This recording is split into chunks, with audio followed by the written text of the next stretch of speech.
नमस्कार छात्रों, मैं मंजुला जोगी, हिंदी शिक्षिका, शरण बसवेश्वर उच्च माध्यमिक पाठशाला चित्रहಳ್ಳಿ ಹೊಳಲ್ಕೆರೆ तालुका चित्रदुर्ग जिला।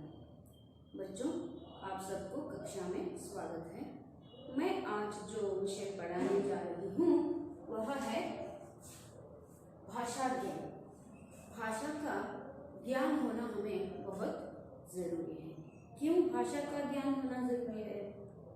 हम हमारे विचारों को व्यक्त करने के लिए या दूसरों के सामने प्रकट करने के लिए, कहने के लिए एक माध्यम है, वो क्या है? भाषा है। इसीलिए एक दूसरे के साथ हम हमारे विचारों को व्यक्त करना चाहते हैं तो भाषा जरूरी होती है। तो भाषा के लिए सिर्फ भाषा को बात करना नहीं है या लिखना नहीं है, वह सही रूप में, क्रमबद्ध रूप में उसको प्रकट करना होता है या लिखना होता है। तो ऐसे समय में हमें क्या चाहिए? पूरे भाषा का ज्ञान होना जरूरी है। यहाँ पर हिंदी में ज्ञान कहते हैं। आप पूछ सकते हैं मुझे, क्या मिस आप क्या कह रही हैं? वहां पर ज्ञ है, आप ज्ञ बोल रही हैं। हिंदी में ज्ञ को कन्नड़ का हिंदी में हम क्या कह सकते हैं? ज्ञ के रूप में उच्चार कर सकते हैं। इसीलिए ज्ञान, ज्ञान ಏನಾಯ್ತು? कन्नड़ का ज्ञान हिंदी में ज्ञान हो गया। अब अभी क्या करना है? इस भाषा ज्ञान के बारे में थोड़ी सी जानकारी प्राप्त करेंगे। यह 9वीं कक्षा के गुलाब सिंह के पाठ के संदर्भ में मैं समझाना चाहती हूँ, बताना चाहती हूँ। यहाँ पर जो मैंने लिया है भाषा ज्ञान में कारक। क्या है? कारक। आप सबने कन्नड़ में जानते होंगे कारक क्या है, विभक्ति प्रत्यय क्या है ना? कोई कह सकते हैं विभक्ति प्रत्ययಗಳು ಏನು ಹೇಳ್ತೀವಿ?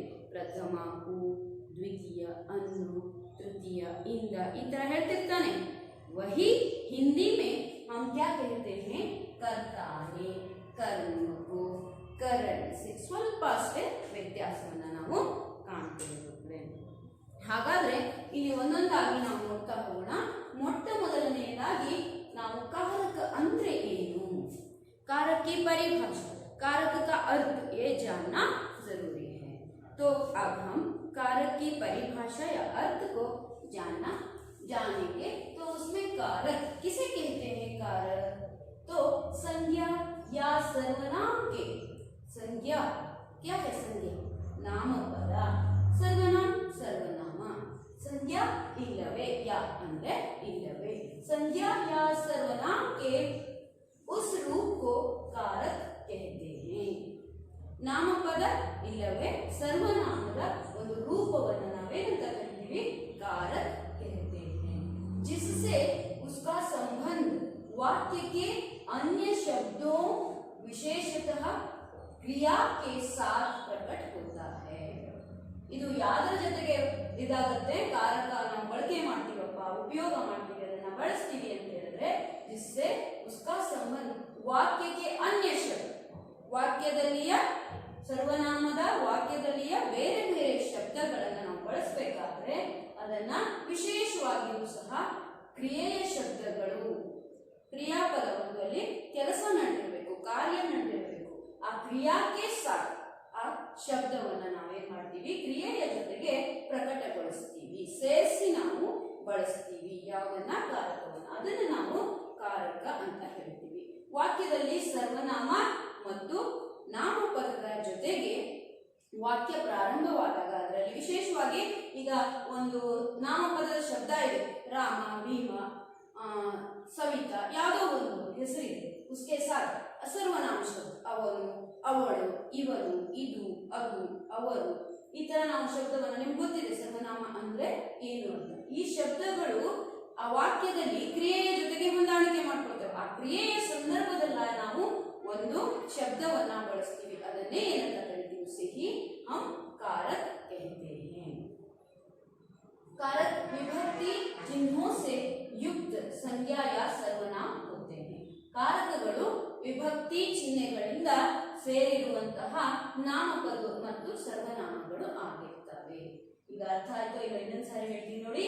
संज्ञा या सर्वनाम के उस रूप को कारक कहते हैं. इष्टे संज्ञा या सर्वनाम के रूप को हम कारक कहते हैं. उस कारक को कब हम उपयोग करते हैं? वहां पर वाक्य में जोड़ते हैं. जो क्रिया के संदर्भ में हम उसके साथ ये नामपद शब्द के साथ क्रिया के साथ इसको हम जोड़ते हैं. क्रिया के साथ प्रकट होता है. क्रिया के साथ हम उसे देख सकते हैं वाक्य में. वास्तव में ನಾವು ವಾಸ್ತವಿಕವಾಗಿ ಹೇಗೆ ಹೇಳಬಹುದಪ್ಪ ಅಂತ ಹೇಳಿದ್ರೆ कारक में विभक्ति चिन्हों से कारकಗಳಲ್ಲಿ ವಿಭಕ್ತಿ ಚಿಹ್ನೆಗಳಿಂದ ಕೂಡಿರುವಂತಹ ಸರ್ವನಾಮ या ಸಂಜ್ಞಾ ಹೋತೆ हैं. ಸರ್ವನಾಮ ಮತ್ತು ನಾಮಪದಗಳು ಅದರಲ್ಲಿ ಇರ್ತವೆ ಅಂತ ನಾನು ನಿಮಗೆ ಈ कारक ಅಂದ್ರೆ ಏನು ಅನ್ನೋದನ್ನ ಹೇಳಿದೆ. यहाँ पर कुछ नहीं है. ये एक वाक्य है. उस वाक्य के साथ क्या होता है? एक क्रिया चलती रहती है, एक कार्य चलता रहता है. उसमें सर्वनाम शब्द भी होता होगा, नहीं तो संज्ञा शब्द भी होता होगा. वैसे समय में क्या होता है? उसके साथ क्रिया भी जुड़ी रहती है. ಅಂದ್ರೆ ಒಂದು ವಾಕ್ಯದಲ್ಲಿ ಈಗ ನಾನೇ ಅನ್ಕೊಳ್ಳಿ ಅಥವಾ ನೀವೇ ಅನ್ಕೊಳ್ಳಿ, ವೇ ಅವರು ಅಂತ ಅನ್ಕೊಳ್ಳಿ. ಅವರು ಕೆಲಸವನ್ನ ಮಾಡ್ತಿದ್ದಾರೆ. ಕೆಲಸ ಏನು? ಇಲ್ಲಿ ಕೆಲಸ ನಡೀತಾ ಇದೆ. ಅವರು ಏನನ್ನ ಮಾಡ್ತಿದ್ದಾರೆ? ಕೆಲಸ ಮಾಡ್ತಿದ್ದಾರೆ. ಆ ಕೆಲಸ ಮಾಡುವ ಕ್ರಿಯೆಯ ಜೊತೆಗೆ ಒಂದು ಶಬ್ದ ಜೋಡಣೆಯಾಗುತ್ತೆ. ಅದನ್ನೇ ಈಗ ರಾಮ್ನೆ ಮಾರ. ಮಾರ ಅನ್ನೋದೇನು? ಹೊಡೆದ ಅಂತ ಅಥವಾ ಸಾಯಿಸ್ತ ಅಂತ ಇಲ್ಲಿ ನಾವು ತಗೋಬೇಕಂತ. ಹೌದಾ?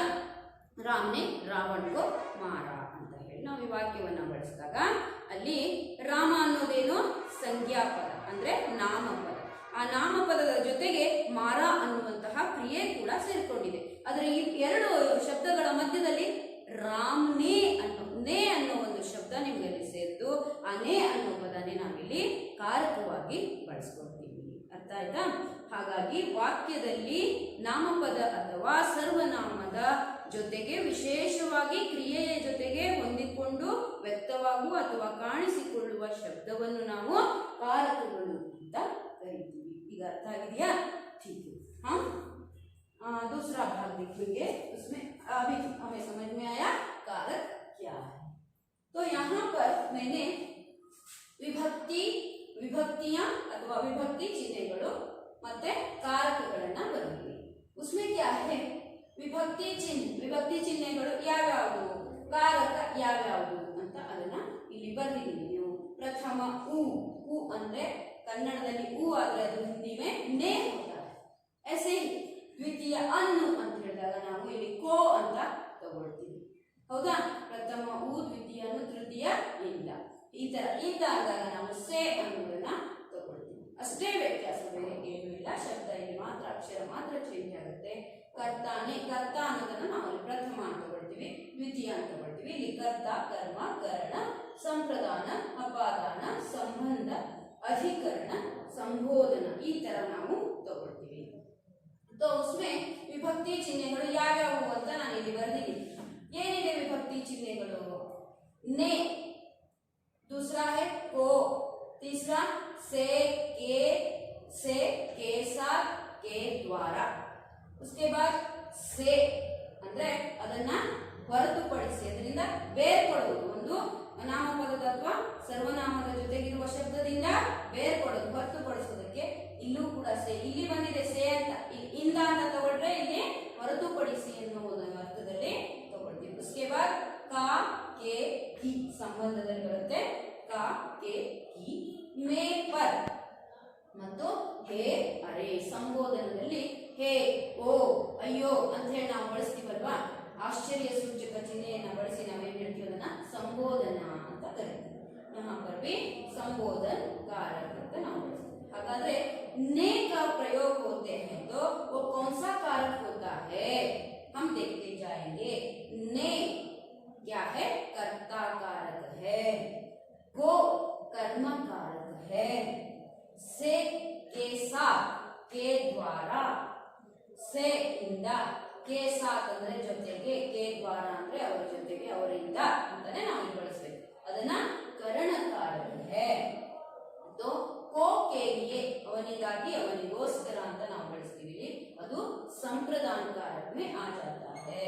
उसके साथ का के की संबंध कारक है.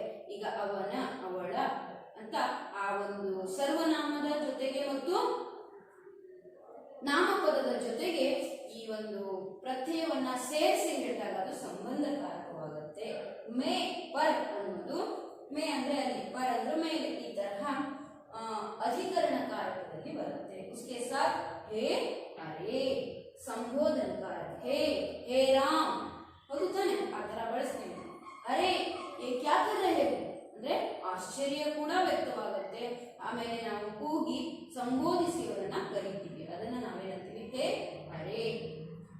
वो क्या है, संबोधन कारक है. ये कारक है, ये विभक्ति चिन्ह है. समझ में आया? ने कर्ता कारक, को कर्म कारक, से के साथ के द्वारा कर्ण कारक, को के लिए संप्रदान कारक, से अलग होना, उसका अर्थ, से का अर्थ होता है ಇಲ್ಲಿ ಹೊರತುಪಡಿಸಿ, ಅಪಾದಾನ कारक, का के की संबंध कारक, में पर अधिकरण कारक, हे अरे संबोधन कारक. ನೀವು ಈ ಕಡೆ ಉಲ್ಟಾ ಸೀದಾ ಈ ತರನು ಕೂಡ ಹೇಳ್ಬೋದು. कर्ता ने कर्म को करण से, के साथ के द्वारा, संप्रदान को के लिए, अपादान से, संबंध का के की, अधिकरण में पर, संबोधन हे अरे.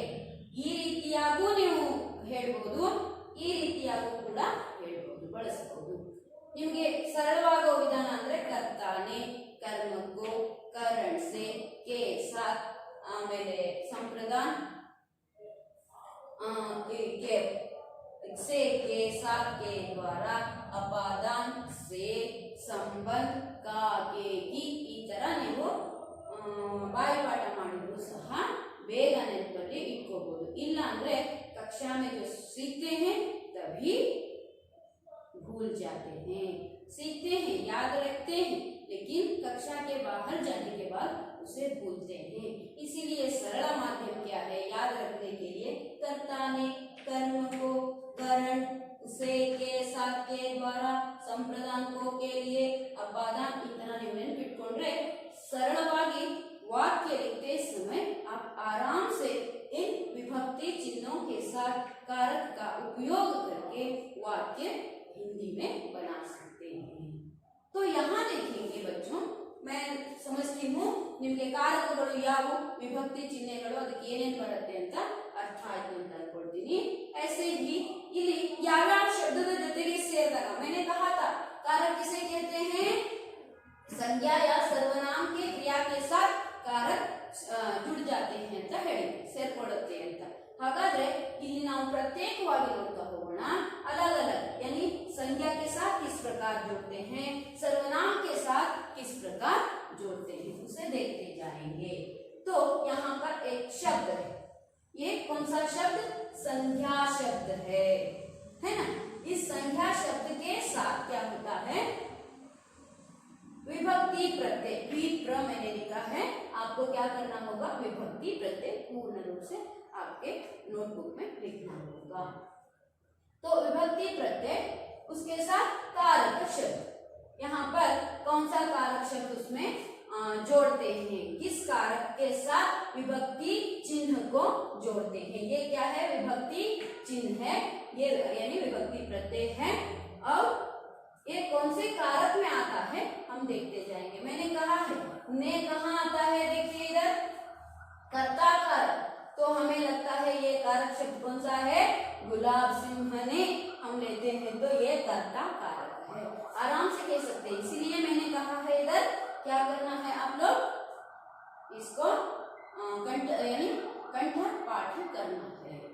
आप याद रखते हैं तो इन शब्दों को देखते ही आपको मालूम हो जाएगा यह कर्ता कारक है, यह कर्म है, यह करण है, ये संप्रदान है, ये अपादान है, ये संबंध है, ये अधिकरण है, ये संबोधन है, ऐसा कह सकते हैं. देखते ही आपको मालूम हो जाएगा क्योंकि आप कंठपाठ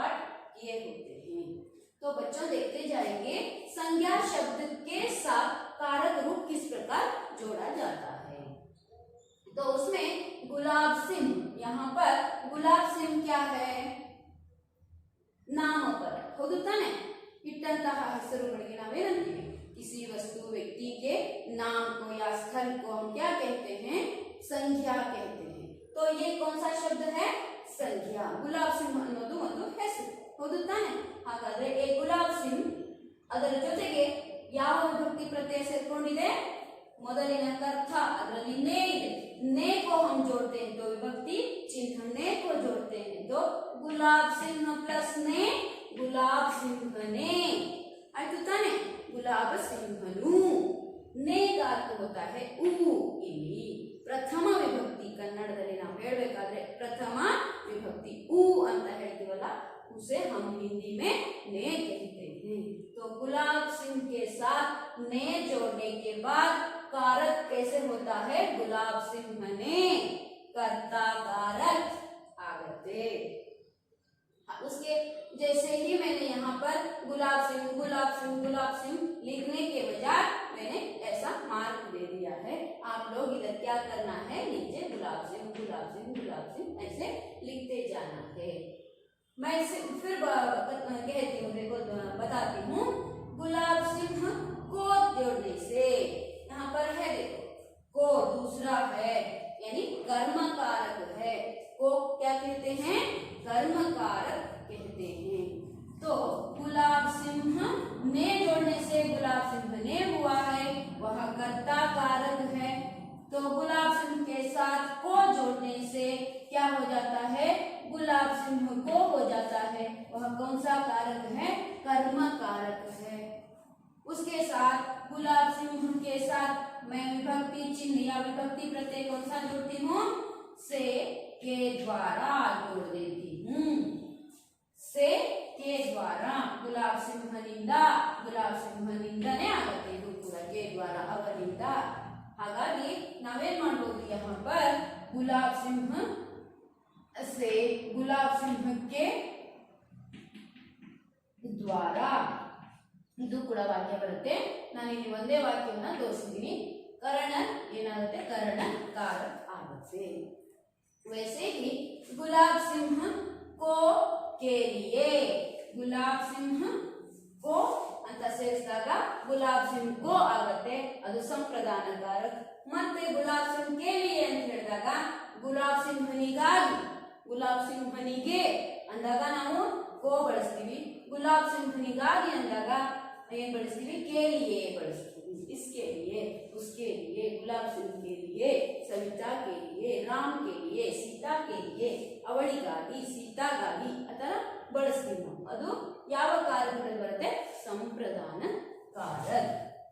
वैसे ही गुलाब सिंह से के द्वारा ये क्या होता है, अपादान कारक हो जाता है।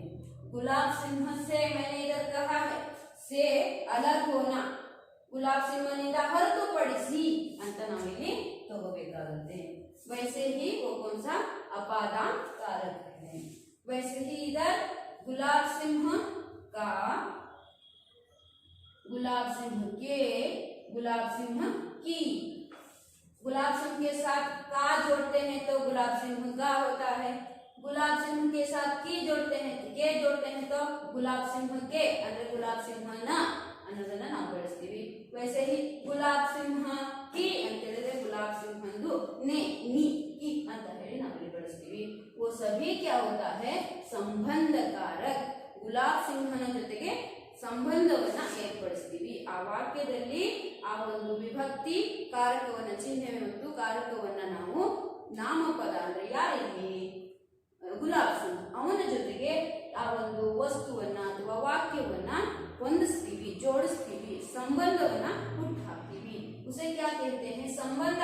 ಅವನ ಜೊತೆಗಿದ್ದಂತ ಸಂಬಂಧ गुलाब सिंह का संबंध इसके साथ है। ಅವಾಗ ನಾವೇನ್ ಬಳಸ್ತೀವಿ, का की। ये गुलाब सिंह की किताब है, गुलाब सिंहನ ಪುಸ್ತಕ ಹೌದಾನೆ। ಅವನಿಗೆ ಸೇರುತ್ತೆ, ಸಂಬಂಧ ಇದೆ ಅವನಿಗೂ ಮತ್ತೆ ಪುಸ್ತಕ ಪುಸ್ತಕಕ್ಕೂ.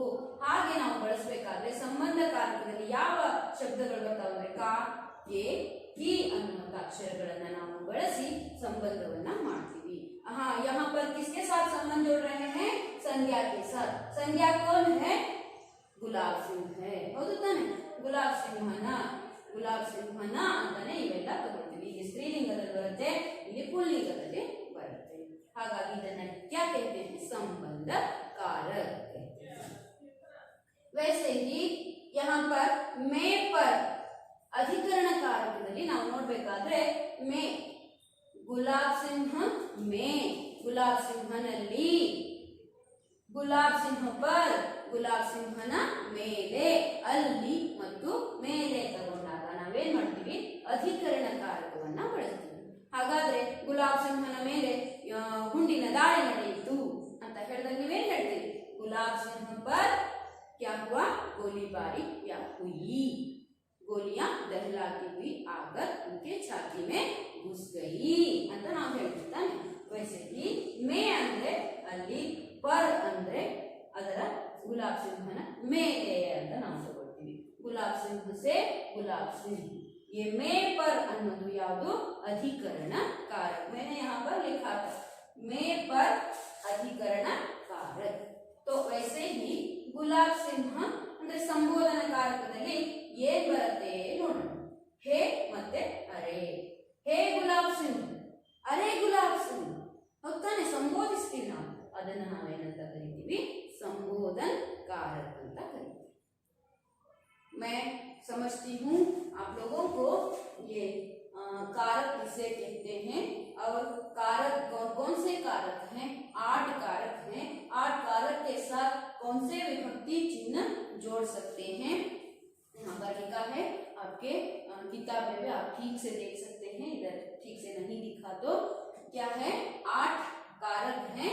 8 कारक के साथ विभक्ति चिन्ह ने, को, से, के, साथ, के, द्वारा, को के लिए, से, का के की, में पर, के, अरे.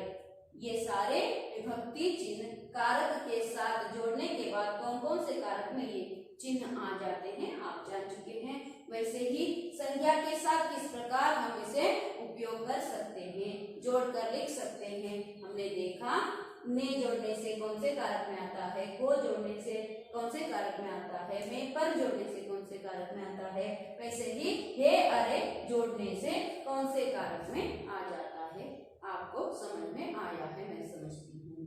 वैसे ही अभी संज्ञा का हो गया ಅಂದ್ರೆ ನಾಮಪದದ್ದು ನಮ್ದಾಯ್ತು. ನಾಮಪದವನ್ನ ಬಳಸಿಬಿಟ್ಟು ಕಾರಕ ಚಿಹ್ನೆಗಳನ್ನ, ವಿಭಕ್ತಿ ಚಿಹ್ನೆಗಳನ್ನ ಬಳಸಿ ಯಾವ ಕಾರಕದಲ್ಲಿ ಇಡಬಹುದು ಅಂತ ನಮ್ಗೆ ಗೊತ್ತಾಯ್ತು. मैंने कहा था कारक ಅಂದ್ರೆ ಸರ್ವನಾಮ ಮತ್ತು ನಾಮಪದ ಎರಡು ಶಬ್ದಗಳ ಜೊತೆಗೆ ಕ್ರಿಯೆ ನಡಿಬೇಕಾದ್ರೆ ಅಂತ ಹೇಳಿದೀನಿ. मैंने सिर्फ यहाँ पर संज्ञा के बारे में बताया. अब देखेंगे सर्वनाम के बाद इसमें. तो यहाँ पर क्या है? सर्वनाम शब्द का कारक रूप. ಸರ್ವನಾಮ ಶಬ್ದದ ಜೊತೆಗೆ ನಾವು ಕಾರಕವನ್ನ ಬಳಸಿದಾಗ ಸಿಂಪಲ್, ಅದು ಏನು ಕಷ್ಟ ಇಲ್ಲ. ನಾವಿಲ್ಲಿ ಒಂದು ಹೆಸರನ್ನ ಜೋಡಿಸಿದೀವಿ. एक नाम यानी नामपद को जोड़ा है वाक्य के साथ. अब इधर क्या है? सर्वनाम शब्द को जोड़ा है. ನಾವೇನ್ ಮಾಡಿದೀವಿ? ಇಲ್ಲಿ ನಾಮಪದ ಆಯ್ತು, ಈಗ ಸರ್ವನಾಮ ಆಯ್ತು. ಹಾಗಾದ್ರೆ ನೋಡ್ತಾ ಬರೋಣ ಮಕ್ಕಳೇ. ಶಬ್ದ, ವಿಭಕ್ತಿ, ಪ್ರತ್ಯಯ, कारक, ಶಬ್ದ कारक का नाम ಅಂದ್ರೆ ನೀವು ಇಲ್ಲಿ ನೋಡಬೇಕಾಗಿರೋದು ಏನಪ್ಪಾ ಅಂತ ಹೇಳಿದ್ರೆ ಈ ತರ ಜೋಡಿಸಿದೀವಿ. ಏನ್ ಜೋಡಿಸಿದೀವಿ? ಒಂದು ಶಬ್ದ, ಅದರ ಜೊತೆಗೆ ಪ್ಲಸ್ ವಿಭಕ್ತಿ ಪ್ರತ್ಯಯ ಅಂದ್ರೆ ವಿಭಕ್ತಿ ಚಿಹ್ನೆ, ಮತ್ತೆ ಯಾವ ಕಾರಕ, ಕಾರಕದಲ್ಲಿ ಯಾವ ಶಬ್ದ ನಾವು ಅದನ್ನು ಬಳಸಿದೀವಿ, ಪ್ಲಸ್ ಕಾರಕ ನಾಮ ಯಾವ ಕಾರಕ ಅಂತ ನಾನು ಬಳಸಿದ್ದೀನಿ. ಹಾಗಾದ್ರೆ ನಾವು ನೋಡ್ತಾ ಹೋಗೋಣ. ನಿಮಗೆ ಅಲ್ಲಿ ಸರಿಯಾಗಿ ಕಾಣಿಸ್ತಾ ಇರ್ಬೋದು. टेक्स्ट बुक ಅಲ್ಲಿ ನೀವು ನೋಡ್ಕೊಳ್ಳಿ. ನಾನು ಹೇಳುವಾಗ ಈ ಕಡೆ ಗಮನ ಇಡಿ. उसके बाद जाकर पुस्तक में आप खोलकर ठीक से देख लीजिए, तब आपको मालूम हो जाएगा, समझ में आ जाएगा. तो हम प्लस ने ಅನ್ನೋದು ವಿಭಕ್ತಿ ಪ್ರತ್ಯಯ. ಶಬ್ದ ಯಾವುದು? हम. ಇಲ್ಲಿ ಏನು ಬಳಸಿದ್ವಿ? ಗುಲಾಬ್ ಸಿಂಹ ಬಳಸಿದ್ವಿ. ಗುಲಾಬ್ ಸಿಂಹ ಅನ್ನೋದೇನು? ನಾಮಪದ. ಹಾಗಾದ್ರೆ ಇಲ್ಲಿ हम ಅನ್ನೋದೇನು? ಸರ್ವನಾಮ. ಹಾಗಾದ್ರೆ ನಿಮಗೆ ಗೊತ್ತಾಯ್ತು, ಸರ್ವನಾಮ ಮತ್ತು ನಾಮಪದದ ಜೊತೆಗೆ ಕ್ರಿಯೆ ನಡೆಯುವ ಸಂದರ್ಭದಲ್ಲಿ ನಾವು ಈ ವಿಭಕ್ತಿ ಚಿಹ್ನೆಯನ್ನು ಜೋಡಿಸಿ ಕಾರಕವನ್ನ ಗುರುತು ಮಾಡ್ತೀವಿ ಅಲ್ವಾ. ಹಾಗಾಗಿ ಇಲ್ಲಿ ನಾನು ಗುಲಾಬ್ ಸಿಂಹ ಅಥವಾ ಸೀತಾರಾಮ ಯಾವುದೋ ಬರೆಯೋದ್ರ ಬದಲು ನಾವು, ನೀವು, ಅವರು, ಇವರು ಬರೆದಿದ್ದೀನಿ. ಅದೇ ಸರ್ವನಾಮದ ಜೊತೆಗೆ ಹೇಗೆ ಜೋಡಿಸುವುದು ಅಂತ. ಹಾಗಾದ್ರೆ ನೋಡ್ತಾ ಹೋಗೋಣ. ಶಬ್ದ ಇಲ್ಲಿ ಸರ್ವನಾಮ ಶಬ್ದ ಯಾವ್ದಪ್ಪ ಅಂತ ಹೇಳಿದ್ರೆ ಹಮ್ ಅಂದ್ರೆ ಏನು? ನಾವು. ಇದು ನಿಮಗೆ ಗೊತ್ತಿರಬೇಕು. ಕನ್ನಡದಲ್ಲಿ ಹಮ್ ಅಂದ್ರೆ ಏನು? ಕನ್ನಡದಲ್ಲಿ ಈಗ ನಾವು ಹಿಂದಿಯಲ್ಲಿ ಹಮ್ ಅಂದ್ರೆ ನಾವು. ಇಲ್ಲೂ ಕೂಡ ಹಮ್ ತಗೊಂಡಿದ್ದೀನಿ, ಇಲ್ಲೂ ಕೂಡ ಹಮ್ ತಗೊಂಡಿದ್ದೀನಿ, ಇಲ್ಲೂ ಹಮ್ ತಗೊಂಡಿದ್ದೀನಿ. ಬರೀ ಹಮ್ ಅನ್ನೋ ಶಬ್ದದ ಜೊತೆಗೆ ಮಾತ್ರ ಜೋಡಿಸಿದ್ದೀನಿ. ನೀವು ಬೇರೆ ಬೇರೆ ನಾವು, ನೀವು ಎಲ್ಲ ಬಳಸ್ತಾಗ್ಲೂ ಕೂಡ ಇವನ್ನ ಬಳಸ್ಬೋದು. ಇಲ್ಲಿ ಕೇವಲ ಗುಲಾಬ್ ಸಿಂಹ ಹೆಂಗ್ ತಗೊಂಡಿದ್ದೀನೋ ಹಾಗೇನೆ ಇಲ್ಲಿ ನಾನು ಸರ್ವನಾಮ ಶಬ್ದ ನಾವು ಅನ್ನೋದನ್ನ ಅಷ್ಟೇ ತಗೊಂಡಿದ್ದೀನಿ. ನೀವು, ಅವರು, ಅವನು, ಅದು, ಇದು ಇದೆಲ್ಲ ನೀವು ಬಳಸಿ ಇದೇ ಪ್ರತ್ಯಯಗಳನ್ನ, ಕಾರಕ ಶಬ್ದಗಳನ್ನ ಬಳಸಿ ಯಾವ ಕಾರಕ ಅಂತ ಹೇಳಿ ನೀವು ಗುರುತು ಮಾಡಬಹುದು. ಕೇವಲ ನಾನು ಒಂದು ಮಾತ್ರ ಜೋಡಿಸಿದ್ರೆ ಹೇಗಾಗತ್ತೆ ಅಂತ ಉದಾಹರಣೆಗೆ ತೋರಿಸಿದ್ದೀನಿ ಅಷ್ಟೇ. ಹಾಗಾದ್ರೆ ಮತ್ತೆ ನೀವು ಇದರಲ್ಲಿ इसमें सिर्फ ये हम शब्द एक ही आता है क्या सर्वनाम में? ऐसा नहीं पूछ सकते. सर्वनाम के अन्य अनेक शब्द भी इसमें मिलने के बाद वाक्य पूरा हो सकता है. वैसे ही सिर्फ गुलाब सिंह ही नहीं आता, रामा सीता जो भी नाम या स्थल वह भी यहाँ पर आ सकता है. या ವಸ್ತು, ವ್ಯಕ್ತಿ, ಸ್ಥಾನ ಯಾವ್ದಾದ್ರೂ ಬಂದ್ರೂ ಕೂಡ ಇಲ್ಲಿ ನಾವು ಇದನ್ನ ಜೋಡಿಸಿದಾಗ ಯಾವ ಕಾರಕದಲ್ಲಿ ಬರುತ್ತೆ ಅಂತ ಗೊತ್ತಾಗುತ್ತೆ. ಮೈ ಸಿರ್ಫ್ ಏಕ್ ಶಬ್ದ ಕೋ ಲಿಯಾ, ನಾನು ಕೇವಲ ಒಂದು ಶಬ್ದವನ್ನ ಬಳಸಿ ಇವಿಷ್ಟನ್ನು ಒಂದೇ ಶಬ್ದದಲ್ಲಿ ಬಳಸಿದ್ರೆ ಯಾವ್ಯಾವ ಕಾರಕದಲ್ಲಿ ಕೂರುತ್ತೆ ಅಂತ ತೋರಿಸ್ತೀನಿ. ಅರ್ಥ ಆಯ್ತು? वैसे ही इधर देखते जाएंगे. हमको लिया है मैंने. हम का अर्थ होता है ನಾವು, ನಾವು ಪ್ಲಸ್ ನೆ.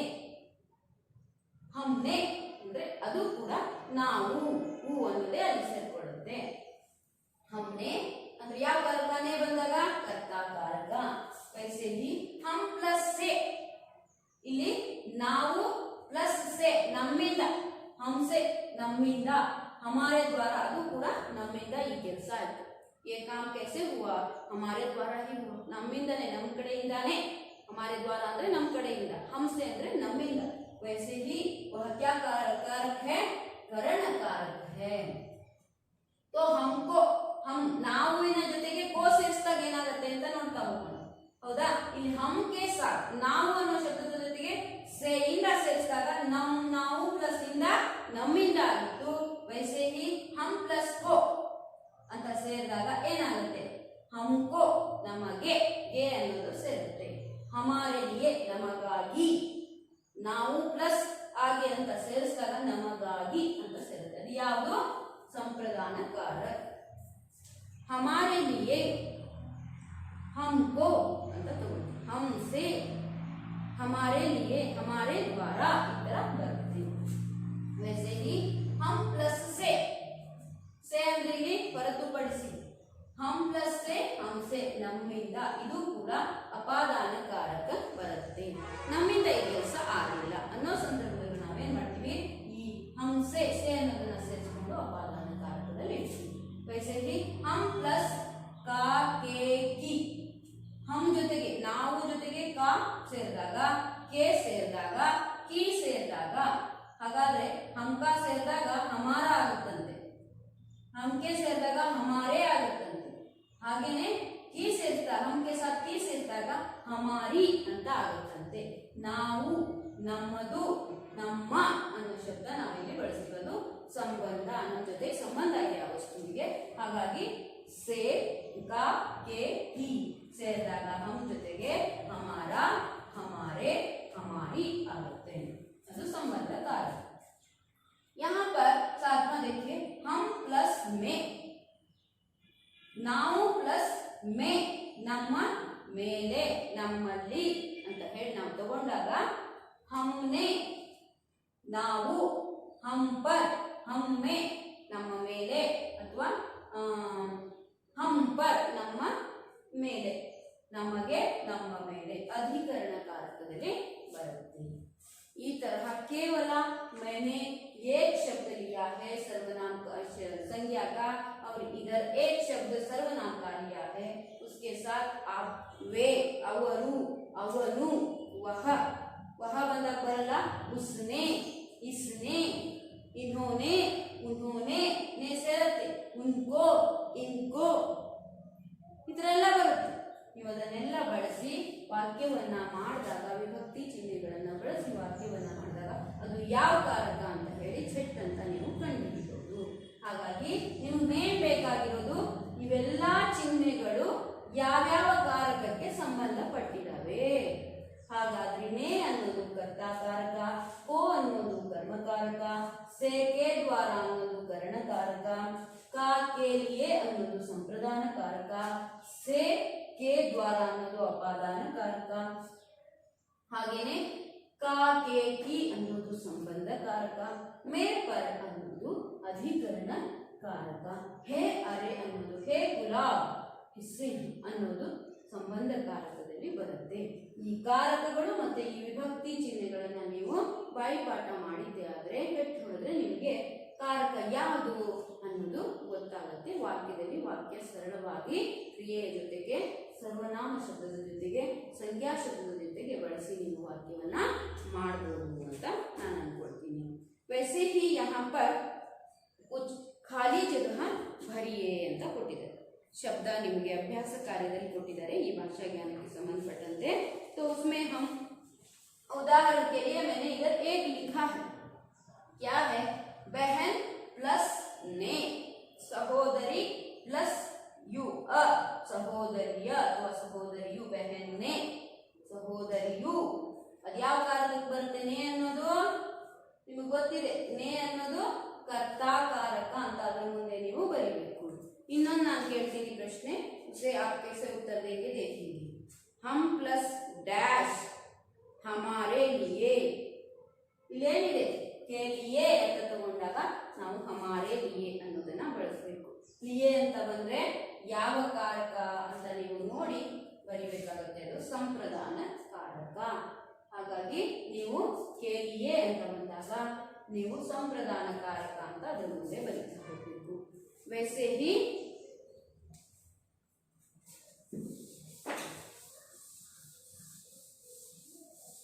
टेक्स्ट बुक ಅಲ್ಲಿದೆ, ಇದನ್ನ ನೀವು ಅಚ್ಚುಕಟ್ಟಾಗಿ ಬರ್ಕೊಂಡು ನೀಟಾಗಿ ಇನ್ನೂ ಒಂದ್ಸಾರಿ ಅದರಲ್ಲಿ ಗಮನ ಹರಿಸಿ ಅರ್ಥ ಆಗದಿದ್ರೆ ಕೇಳಬೇಕು.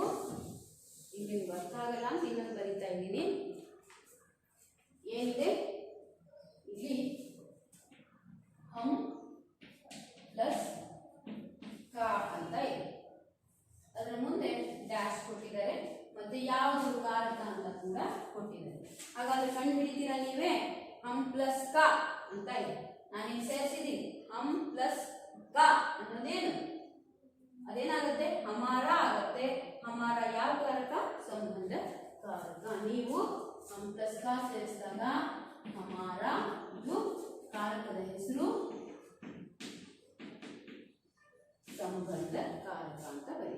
वैसे ही और एक है, डैश प्लस का तुम्हारा, तुम प्लस का ಸೇರಿಸಿದ್ರೆ तुम्हारा ಆಗುತ್ತೆ, ಇದು ಸಹ ಸಂಬಂಧ ಕಾರಕದಲ್ಲೇ ಬರುತ್ತೆ. वैसे ही तुम प्लस से, तुमसे, से ಅನ್ನೋದು ಯಾವುದು, हम प्लस से हमसे ಅಪಾದಾನ ಕಾರಕ ಆಗಿದೆ. ಮತ್ತೊಂದು ಸರ್ವನಾಮ ಶಬ್ದ तुम ತಗೊಳ್ತೀನಿ ನಾನು, तुम प्लस से तुमसे ಅಂದಾಗ ಅದು ಅಪಾದಾನ ಕಾರಕ. ನೀವು ಕೆಳಗೆ ಹುಡುಕಿ ಅಪಾದಾನ ಕಾರಕವನ್ನ ಬರ್ಕೊಂಡು ಬರಬೇಕು. वैसे ही यहाँ पर अन्य अलग कुछ प्रश्न हैं, उनको उत्तर लिखकर लाना है. जो समझ में नहीं आता है तो अगली कक्षा में आप पूछ सकते हैं. ऐसे ही सुनना, किताब ऐसे रख देना, आपको समझ में नहीं आता है, यहाँ पर सुनने के बाद और एक बार घर जाकर उसे ठीक से देखिए. देखने के बाद भी कुछ समझ में नहीं आता है, मुझे पता है, जो समझ में नहीं आता है, जो शंकाएं हैं, अगली कक्षा में आप आकर पूछ सकते हैं. मैं यहाँ तक जो पढ़ाया इसके बारे में, कारक के बारे में कुछ भी नहीं, कन्नड़ का कारक भी एक बार अपने साथ रखिए. ನಿಮ್ಮ ಕನ್ನಡ ಪುಸ್ತಕದಲ್ಲೂ ಸಹ ಇದೆ, ಅದನ್ನು ಇಟ್ಕೊಳ್ಳಿ. प्लस हिंदी के कारक भी एक जगह पर लिख लीजिए. लिखने के बाद समझ में आता है, ಗೊತ್ತಾಯ್ತು, ಪ್ರಥಮ ಊ ಅನ್ನೋದನ್ನ ಹಿಂದಿಯಲ್ಲಿ ನಾವು ಕರ್ತಾನೆ ಅಂತ ಹೇಳ್ತೀವಿ ಅಷ್ಟೇನೆ. ಅದು ಸಹ ಸರ್ವನಾಮ ಮತ್ತು ನಾಮಪದದ ಜೊತೆಗೆ ಅವನ್ನು ಬಳಸ್ತಾ ಹೋಗ್ತೀವಿ. हिंदी में भी उतना ही जो शब्द अलग हुआ है, कर्ताने कर्मको ಆಗಿದೆ, ಅಲ್ಲಿ ಪ್ರಥಮವು ದ್ವಿತೀಯನೂ ಆಗಿದೆ, ಅಷ್ಟು ಬಿಟ್ಟರೆ ಯಾವುದೂ ಕೂಡ ವ್ಯತ್ಯಾಸ ಇಲ್ಲ. ಕಾರಕಗಳನ್ನ ನಾವು ಹಿಂದಿಯಲ್ಲಿ ಬೇರೆ ತರ ಕರಿತೀವಿ, ಆದ್ರೆ ವಿಭಕ್ತಿ ಚಿಹ್ನೆಗಳು ಅವೇ ಬರ್ತವೆ, ಆದ್ರೆ ಇವು ಹಿಂದಿಯಲ್ಲಿವೆ, ಅವು ಕನ್ನಡದಲ್ಲಿ. ಹಾಗಾಗಿ दोनों को आप रख कर क्या करना होगा, लिखना होगा. और एक बार देख लीजिए। मुझे लगता है ये पूर्ण रूप से समझ में नहीं आया है। आप ठीक से घर जाकर और एक बार पढ़ लीजिए। पढ़ने के बाद जो भी डाउट्स होते हैं उनको लिख लीजिए और अभ्यास कार्य में दिए हुए प्रश्नों का उत्तर लिखने के लिए कोशिश कीजिए। नहीं हुआ तो उनको भी एक पॉइंट्स करके लाकर मुझे दे दीजिए। मैं और एक बार जो भी उनको आपको समझ में नहीं आता है उसको मैं समझाती हूँ। ठीक है, अब तक मैंने यहाँ पर पढ़ाया, जितना समझ में आया है आपको लिख लीजिए और जो नहीं आता है आप उसके बाद मुझे दे दीजिए, मैं ठीक से आपको समझाऊंगी। धन्यवाद।